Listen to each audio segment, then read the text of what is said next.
10 second, 5 second, start.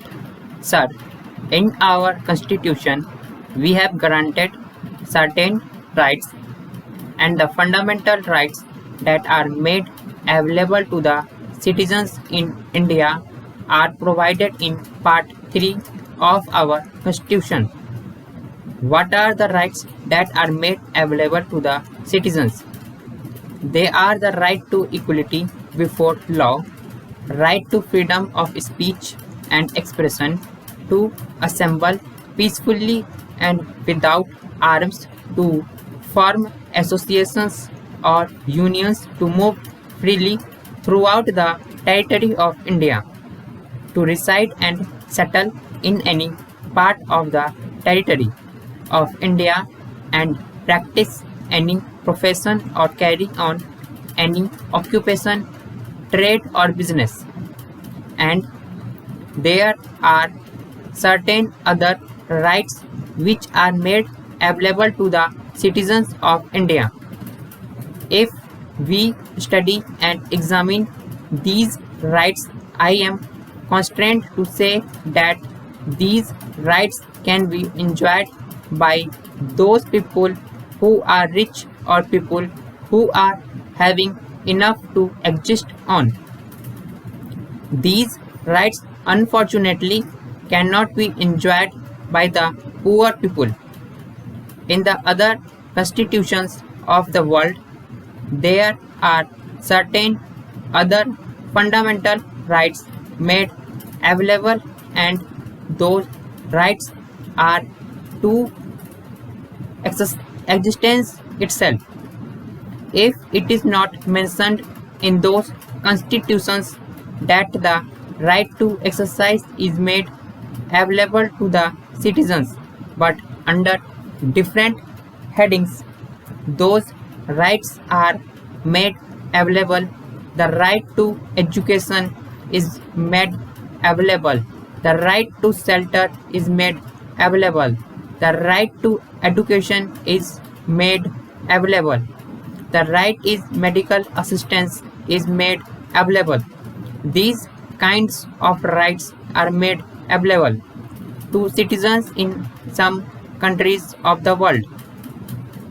If we study the American Constitution, these kinds of rights are not made available to the citizens in the American Constitution. The rights which can be enjoyed by the well-to-do people are available in the American Constitution, but the right which can be enjoyed by the poor people are not made available in the American Constitution. The right to work is not made available to the citizens in America, in spite of the fact that even in America there is unemployment. America is a very vast country having huge resources and very limited population, yet the right to work is not made available to the citizens in America.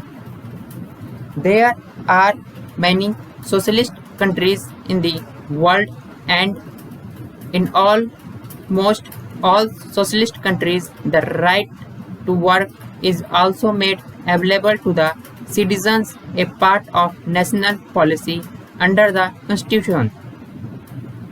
The new Russian Constitution has gone a step ahead and says that the right to work of the choice of the man who wants to work is available to the citizen.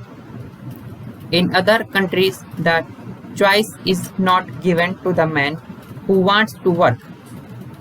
He can go to the government and ask for a job is made available to him. He has to accept it whether he likes it or not. But in the Russian Constitution, one can say, I want to job of this kind, and that kind of job should be made available to me. And that of a job is given to him under the new constitution in the Russia. But there is one thing which is to be borne in mind when we take these things into consideration.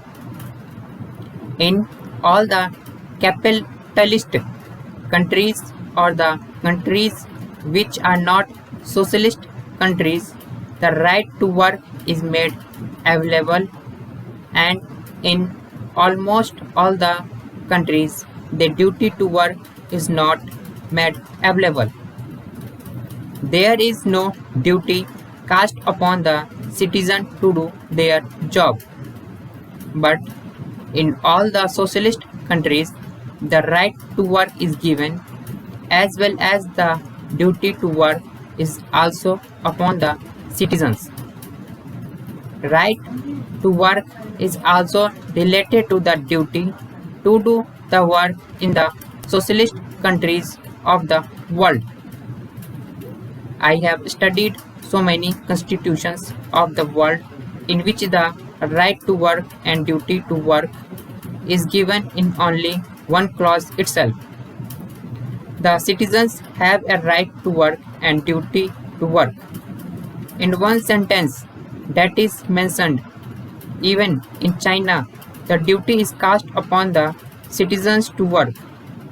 In the Russia also, the duty is cast upon the citizens to work, and if that duty is not done, the right will not be made available.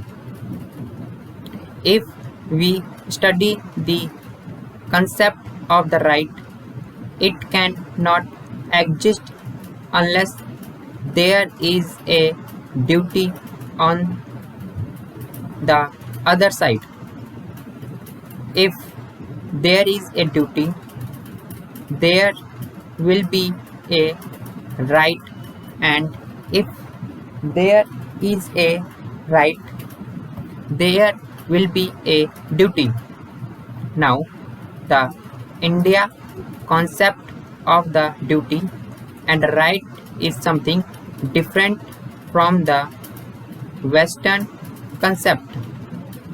The Indian concept starts from the duty and ends in right, and the Western concept starts from the right and ends in duty.